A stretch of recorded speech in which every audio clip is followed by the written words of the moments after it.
మనిషే కాదు. అమ్మా రాములమ్మ, ఎదుటి వారికి అవకాశం ఇవ్వకుండా ఏకపాత్రాభినయం చేయడం ఆపుతావా?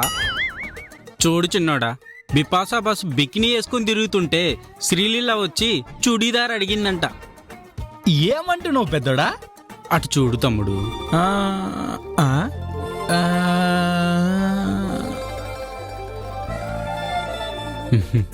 ఇదెవరు? అంటే ఈవిడ ఎవరా అని. నీకు ఆవిడ ఎలానో ఈవిడి కూడా నాకు అలానే. అదెలా? ఇంకా అర్థం కాలే నీ మట్టి బొరకి. మన ఇద్దరం ఎలాగో ఆ ఇద్దరం అలాగా. ఆ, ఒకే జాతి ఎత్తునపు మొక్కలు కదా, సేమ్ టు సేమ్ ఉన్నారు. హే మంజు, బిందు రైట్? మీ ఇద్దరికి పరిచయం ఉందా? తన ఇన్ఫ్లుయెన్సర్. తను నా ఫాలోవర్. నీకు ఎంతమంది ఫాలోవర్స్ ఉన్నారు? 15 మంది. మొన్న వచ్చిన తనకేమో 25 మంది, ఈమెకేమో 15 మంది. నువ్వు ఫాలో అవడానికి ఎవరు దొరకలేదా?